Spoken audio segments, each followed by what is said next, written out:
In a fast-paced and hyper-connected world, where digital voices echo incessantly, and distractions are constant, the search for moments of tranquility and introspection has become a challenge for many of us. However, there is a hidden treasure in the art of solitude, a rare jewel of self-awareness and personal growth that we often neglect or fear to embrace. Imagine yourself sitting in a serene place, surrounded only by the quietude of nature and the gentle whisper of the wind. In this magical space, the only company you have is your own thoughts, and it is in this sublime simplicity that the true essence of solitude is revealed. Solitude goes far beyond simply being alone. It is a state of being, an experience that allows us to be in touch with ourselves, disconnected from the chaos of the outside world. It is like a sanctuary of self-reflection, where we can explore the deepest corners of our mind and soul, without the interference of external noise. However, in our modern society, solitude is often treated with disdain, seen as a sign of social rejection or isolation. The constant pressure to always be connected and available can lead us to fear the moments of true solitude. However, it is essential to understand that solitude is not an emptiness to be filled, but rather a space to be explored and enjoyed. In this chaotic world, the fear of solitude, known as monophobia, has become a common reality for many people. The idea of disconnecting from the virtual world and facing one's own company may seem strange and even frightening. But what if monophobia is nothing more than a social construct, an illusion that keeps us away from ourselves? Great philosophers and psychologists throughout history would disagree with this negative view of solitude. For them, solitude is not a curse but a gift, an opportunity to truly know oneself, to delve into the depths of one's own soul. Nietzsche, one of the greatest thinkers of the 19th century, saw solitude as a path to greatness.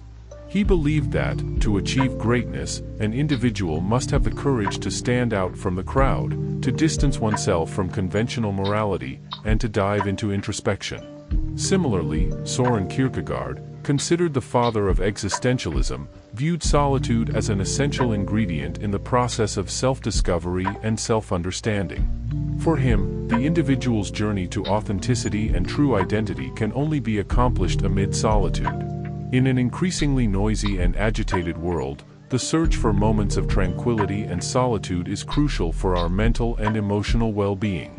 Henry David Thoreau, an American writer and naturalist of the 19th century, understood this importance when he deliberately lived in a small cabin by Walden Pond.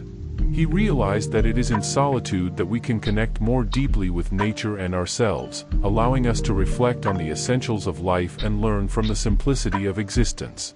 These great thinkers of the past show us that solitude is a state that can be embraced and explored, rather than avoided or feared. Instead of shying away from it, we should embrace solitude as an intimate friend, a companion on our journey that guides us inward. In a world where distractions are constant, solitude offers us an oasis of peace and self-awareness. It is the moment when we can reconnect with our essence, find our true voice, and awaken our inner creativity. By temporarily disconnecting from the noise of the external world, we allow our thoughts to flourish, our emotions to be understood, and our restlessness to be calmed. Solitude is also an opportunity to become emotionally resilient. As Canadian psychologist Jordan Peterson stated, solitude is essential to maintain our mental sanity in a chaotic world. By distancing ourselves from distractions, we can confront our fears, challenge our limits, and develop the internal strength needed to face life's challenges. Just as a diamond is polished in the solitude of darkness, our inner being also finds its true shape in the quietude of solitude. It is in this silent introspection that our values and purposes become clearer, our insecurities are confronted, and our dreams come to life. Therefore, I invite you, dear reader, to reflect on your relationship with solitude. Do we fear this moment alone because we do not know ourselves well enough? Do we constantly seek distractions to avoid confronting our own internal questions?